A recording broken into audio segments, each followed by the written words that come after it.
तो देखिए हमारा ये 75 क्वेश्चंस का ये प्रॉपर सीरीज़ रहेगा, जिसमें आपको डेडिकेटली 25 क्वेश्चन साइंस के आपको देखने मिलेंगे और 50 क्वेश्चन जीएस के करेंगे। पूर्णतः बिहार एसएससी सीजीएल पैटर्न पे ये आधारित होगा।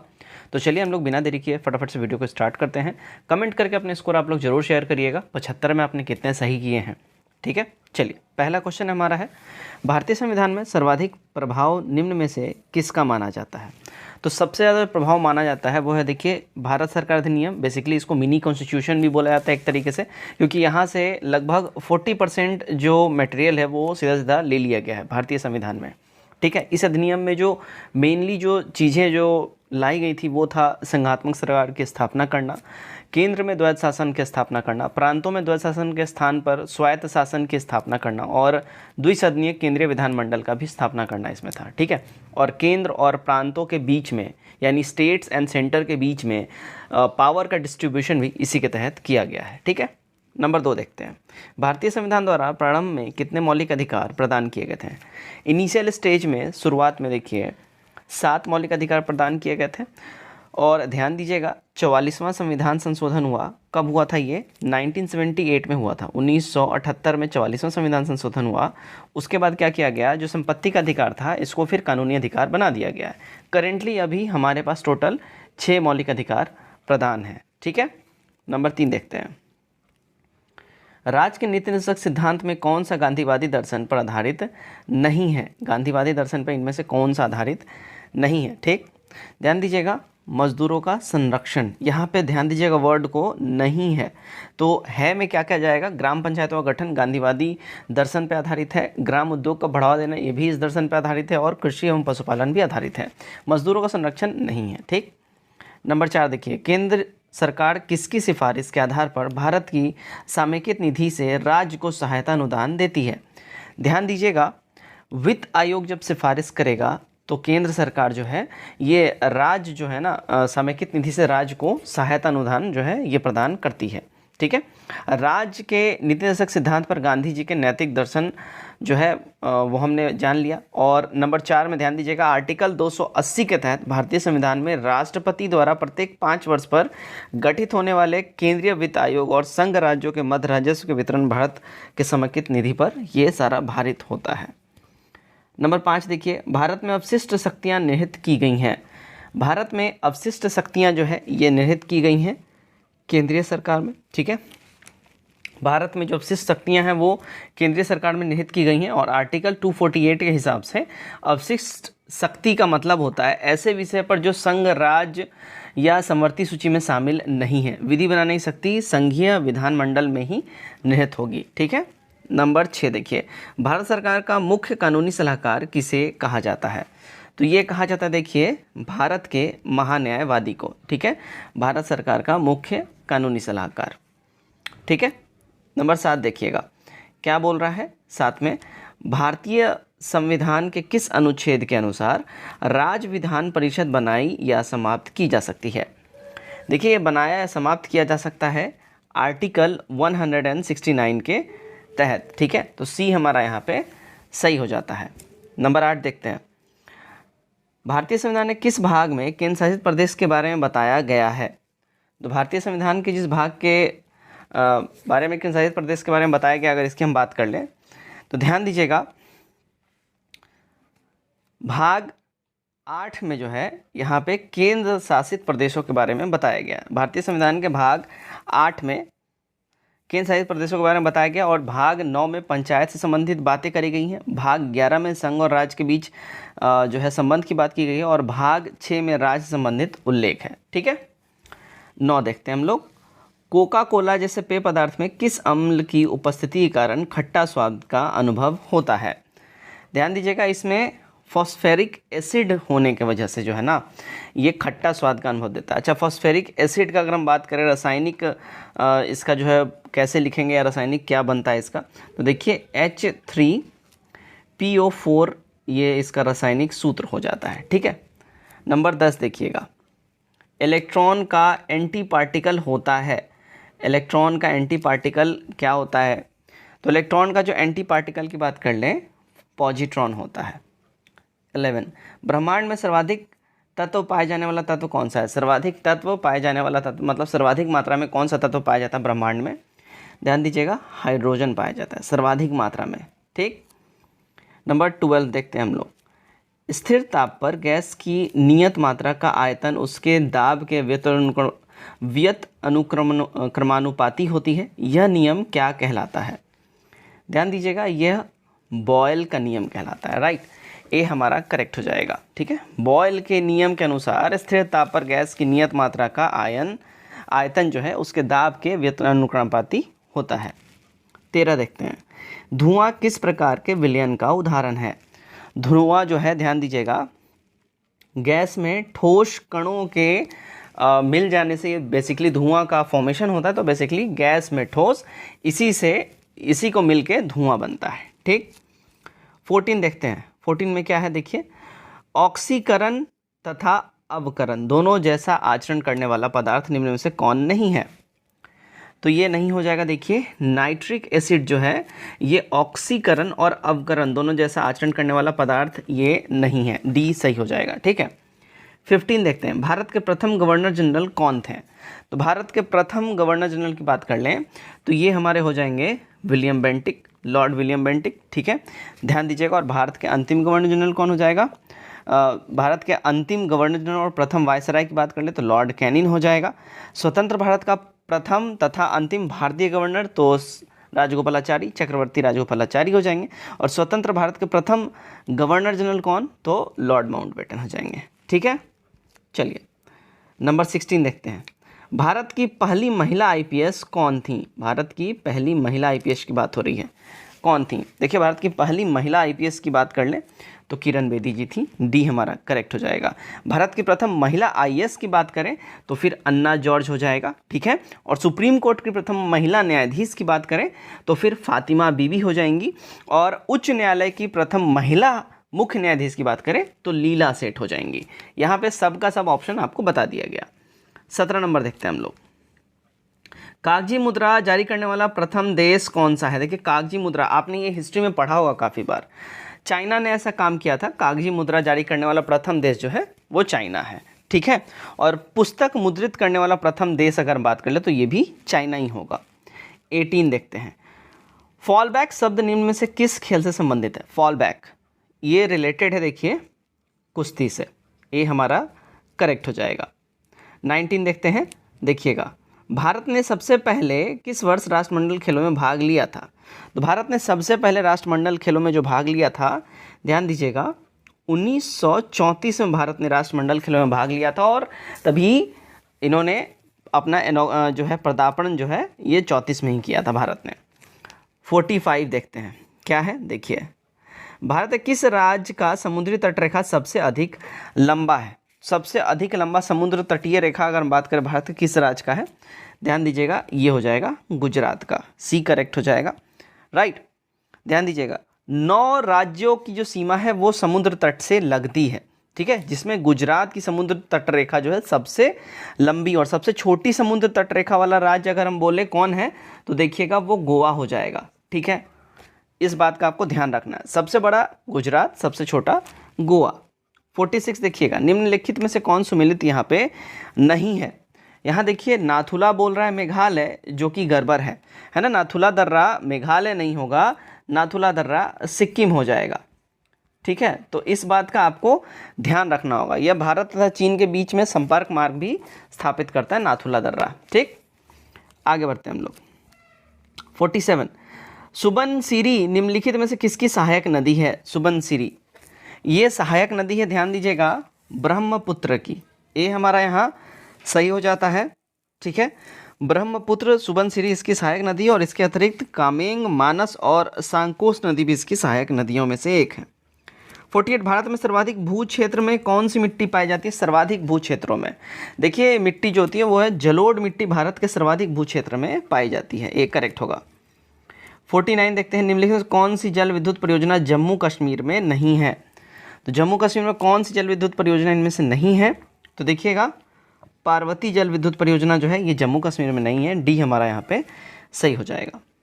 50 देखते हैं, निम्नलिखित से किस राष्ट्रीय जलमार्ग की लंबाई सबसे अधिक है?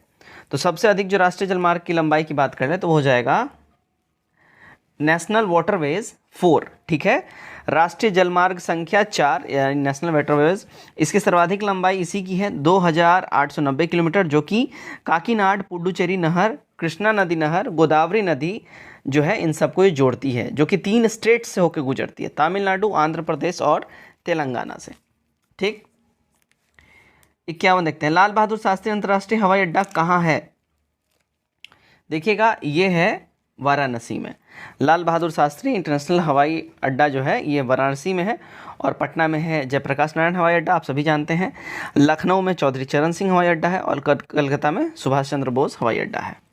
52 देखिएगा, निम्नलिखित से कौन उष्णकटिबंधीय घास स्थल नहीं है? तो कौन नहीं है? देखिए पंपास जो है ये उष्णकटिबंधीय घास स्थल नहीं है। पंपास जो अर्जेंटीना में पाया जाता है, शीतोष्ण कटिबंधीय घास स्थल है, ठीक है। 53 देखते हैं, प्रथम पृथ्वी शिखर सम्मेलन का आयोजन कहाँ किया गया? इसका आयोजन देखिएगा रियो डी जेनेरियो में इसका आयोजन हुआ था। पहला आयोजन बोल रहा है प्रथम शिखर सम्मेलन का, ठीक है। पृथ्वी शिखर सम्मेलन कब हुआ था? 1992 में। ये ईयर याद रखिएगा, काफ़ी काम आएगा।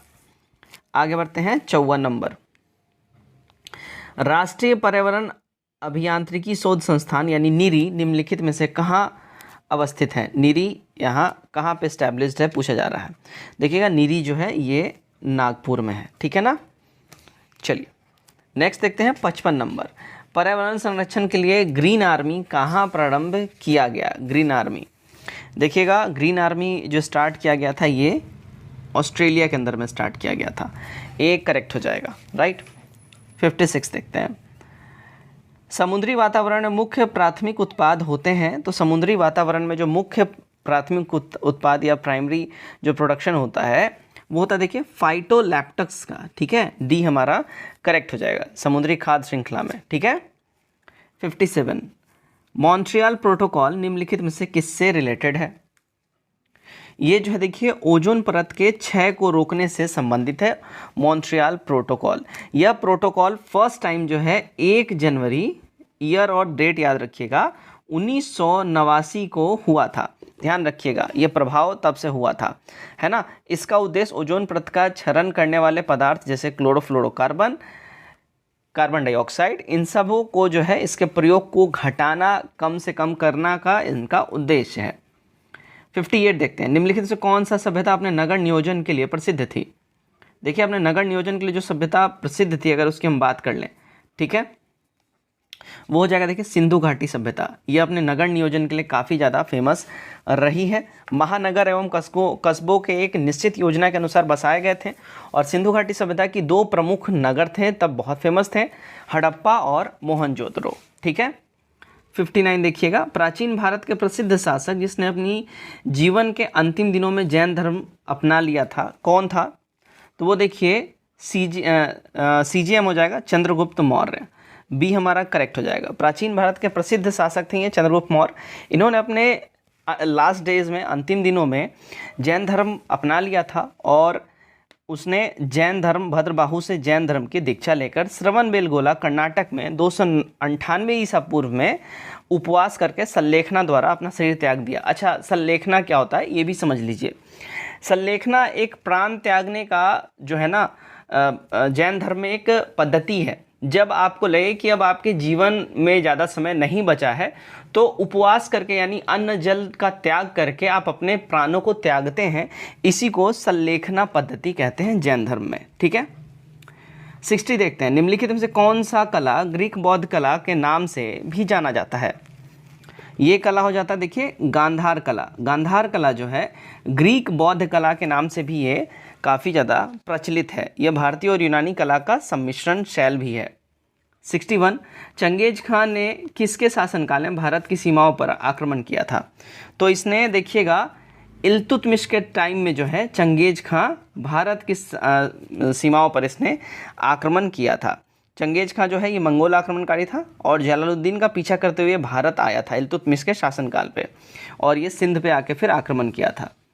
62 देखिए, दिल्ली सल्तनत का अंतिम वंश था कौन सा? दिल्ली सल्तनत का जो आखिरी वंश, आखिरी डायनेस्टी बोल लें, ध्यान दीजिएगा, वो था लोधी वंश, ठीक है। सी सही हो जाता है।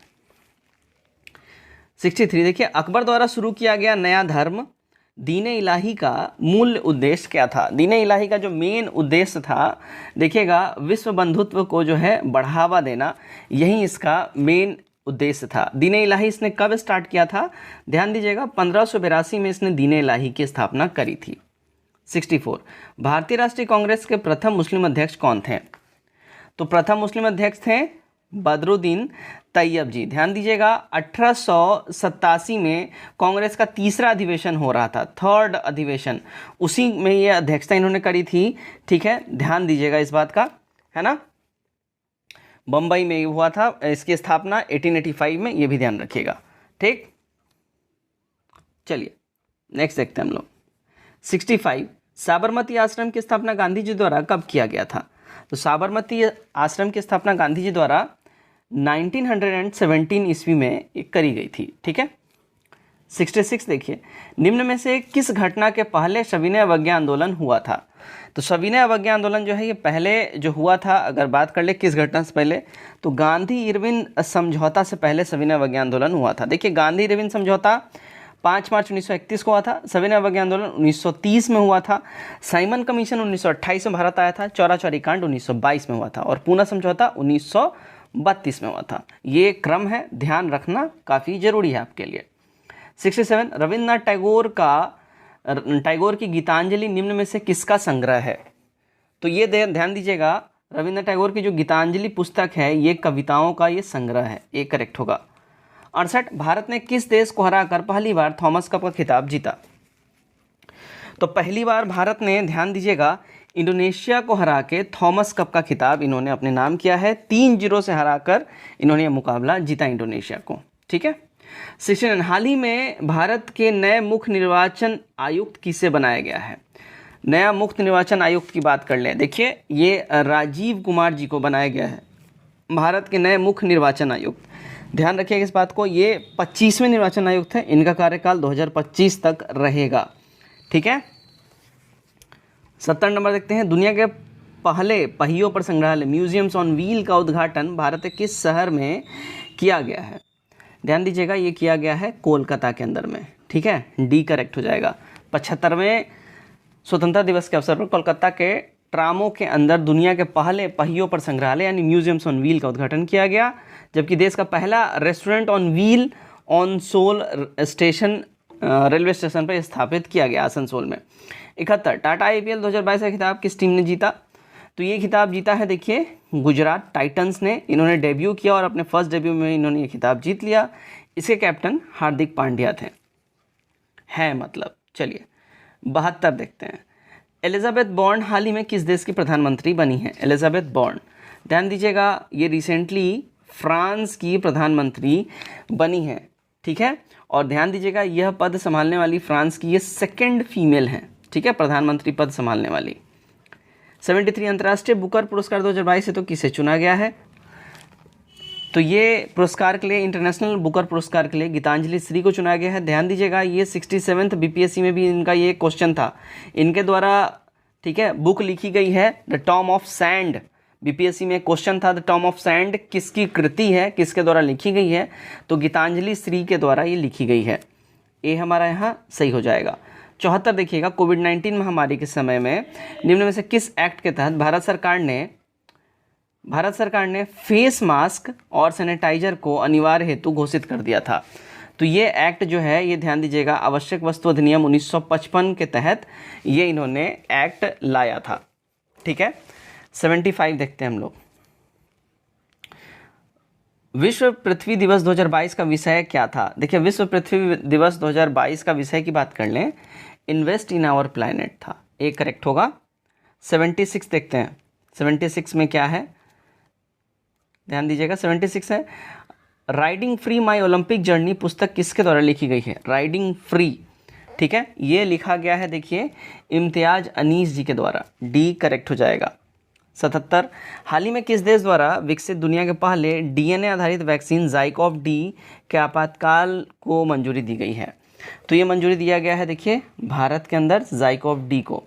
ठीक है, ध्यान दीजिएगा, ये भारतीय कंपनी जाइडस कैडिला द्वारा बनाया गया है। चलिए 129 देखते हैं हम लोग, 129 में है, निम्नलिखित में से कौन सा कोशिकांग पादप कोशिका में पाया जाता है किंतु जंतु कोशिका में नहीं पाया जाता है। ध्यान दीजिएगा, अगर इसकी हम लोग बात कर ले, कौन नहीं पाया जाता है, राइट, ओके।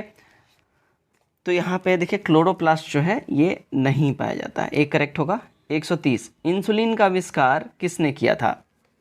इंसुलिन का आविष्कार जो है देखिए बेटिंग एवं बेस्ट ने करा था, एक करेक्ट हो जाएगा। इंसुलिन का आविष्कार जो है 1932 में इन्होंने किया था, 1932 के अंदर में, है ना। और यह अग्नाशय के बीटा सेल से स्रावित होता है, ठीक।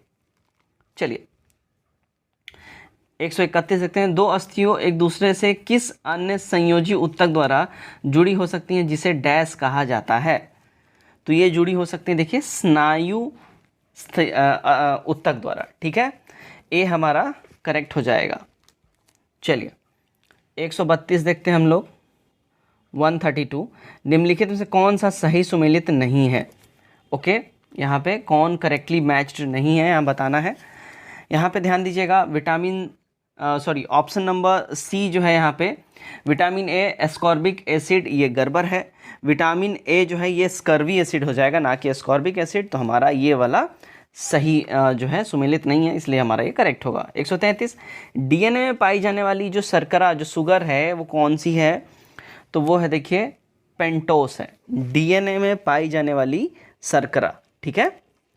आगे बढ़ते हैं। 134, टैक्सेलॉजी का संबंध किसके अध्ययन से है। टॉक्सिलॉजी, ठीक है। टॉक्सिलॉजी का जो संबंध है ये देखिए विषों से, यानी कि जो जहर होता है उसके पढ़ाई, उससे अध्ययन से संबंधित है। 135, निम्न में से कौन सा रोग नाइट्रेट संदूषित भोजन तथा जल के उपयोग द्वारा होता है। देखिएगा ये होता है blue baby syndrome, B correct हो जाएगा। यह भोजन तथा जल में नाइट्रेट की मात्रा अधिक हो जाने पर यह होता है, ठीक है। चलिए आगे बढ़ते हैं। 136, निम्नलिखित में से कौन सा एंजाइम है जो भोजन में उपस्थित हानिकारक जीवाणुओं को नष्ट करने का काम करता है। तो इस एंजाइम की बात कर ले तो यह है देखिए लाइसोजाइम, डी करेक्ट होगा। 137 देखिएगा, निम्नलिखित में से कौन सा सही सुमेलित है। इनमें जो सही सुमेलित की बात कर लें, अमाशय अम्ल का स्रावन, बड़ी आंत, जल अवशोषण, यकृत सबसे बड़ी ग्रंथि, सभी के सभी जो है यहाँ पे करेक्टली मैच्ड हैं, ठीक। 138, मानव मस्तिष्क में स्मरण क्षमता कहाँ होती है। तो मानव मस्तिष्क में स्मरण की जो क्षमता है वो देखिए सेरिब्रम में होती है, ए करेक्ट होगा। 39, निम्नलिखित से कौन सी संस्था भारत में करेंसी नोट जारी करती है। तो करेंसी नोट जो भारत में जारी करने वाली संस्था है वो है देखिए भारतीय रिजर्व बैंक, सी यहाँ हमारा सही हो जाएगा, ठीक है। 140, भारतीय साख समितियों द्वारा कृषकों को किस प्रकार ऋण उपलब्ध कराया जाता है। तो कृषकों को ऋण जो है देखिए आपातकालीन ऋण भी उपलब्ध कराया जाता है, मध्यकालीन ऋण भी उपलब्ध कराया जाता है, दीर्घकालीन ऋण भी उपलब्ध कराया जाता है। हमारा डी हो जाएगा ऑल ऑफ दीज, ठीक। 141, प्रधानमंत्री जीवन ज्योति बीमा योजना किस आयु वर्ग के व्यक्तियों को उपलब्ध कराई जाती है। ये ध्यान दीजिएगा, ये 18 से 50 वर्ष तक के आयु के व्यक्तियों को ये उपलब्ध कराई जाती है। 142, भारत में प्रत्येक वित्तीय वर्ष होता है, भारत में जो है प्रत्येक जो वित्तीय वर्ष है अगर हम इसकी बात कर लें ये होता है 1 अप्रैल से लेके 31 मार्च तक, सी करेक्ट होगा। 143 देखते हैं, स्थिर या गतिज अवस्था में स्वतः परिवर्तन नहीं होने की प्रकृति को डैश कहा जाता है। ध्यान दीजिएगा ये जड़त्व कहा जाता है, ठीक है ना। तो हमारा सी करेक्ट होगा। निम्नलिखित से कौन सा उपकरण प्रकाश ऊर्जा को विद्युत ऊर्जा में परिवर्तित करता है। तो प्रकाश ऊर्जा को विद्युत ऊर्जा में जो परिवर्तित करता है उपकरण वो है देखिए सौर सेल, सोलर पैनल्स, ठीक है, बी करेक्ट होगा। 145, किसी द्रव का तापमान में वृद्धि होने से द्रव के पुष्ट तनाव पर क्या प्रभाव पड़ता है। देखिए द्रव का जो पुष्ट तनाव है ध्यान दीजिएगा वो घटेगा, ए करेक्ट होगा, ठीक। 146, ध्वनि का तारत्व पिच या तीक्ष्णता श्रीनिनेस का निर्धारण ध्वनि जो है ये ध्यान दीजिएगा ये ध्वनि की आवृत्ति से होता है, ठीक है, ए हमारा यहाँ सही हो जाएगा। 147 ध्यान देते हैं, विद्युत परिपथ में फ्यूज को क्या किया जाता है भाई? तो विद्युत परिपथ में जो फ्यूज है, ध्यान दीजिएगा, गर्म तार जीवित तार में लगाया जाता है। तो ए हमारा यहाँ करेक्ट हो जाएगा। 148 लोकलांस सेल में प्रयुक्त विद्युत अपघटय है। लोकलांस सेल में जो प्रयुक्त विद्युत अपघटय की बात कर लें तो ये अमोनियम क्लोराइड होता है, ठीक है। B is absolute right. 149 हम लोग देखते हैं, किस स्वच्छ जल वाले तालाब की आभासी गहराई वास्तविक गहराई से कम दिखती है तथा इसका कारण है, देखिएगा, इसका कारण है अपवर्तन। किसी भी जो साफ जो तालाब होता है उसका डेप्थ एक्चुअली जो होता है उससे कम फील होता है, तो ये अपवर्तन के कारण ही होता है ऐसा। 150 हमारा आज का आखिरी सवाल है इस 75 MCQs के सेट में से। निम्नलिखित में से किस रंग वर्ण का अपवर्तनांक सबसे अधिक होता है? तो सबसे अधिक अपवर्तनांक जो होता है वो देखिए बैगनी का होता है। ए करेक्ट हो जाएगा, ठीक है। सबसे कम अपवर्तनांक अगर हम बात करें रेड का होता है, लाल का होता है, और सबसे अधिक अपवर्तनांक बैगनी का होता है। तरंग दैर्घ्य सबसे अधिक लाल का होता है और सबसे अधिक तरंग दैर्घ्य जो है वो बैगनी का होता है। विक्षेपण सबसे कम लाल का होता है और सबसे ज़्यादा विक्षेपण बैगनी का होता है। तो बेसिकली ये 3 क्राइटेरिया के हिसाब से आपसे क्वेश्चन पूछा जा सकता है, तो इसको आपको ध्यान में रखना जरूरी है। कमेंट करके जरूर बताइएगा 75 सवालों में से आपने कितने का आंसर दिया, आपका स्कोर क्या रहा 75 में। और वीडियो अच्छा लगे वीडियो को शेयर जरूर करिएगा, चैनल सब्सक्राइब जरूर करिएगा। Best of luck.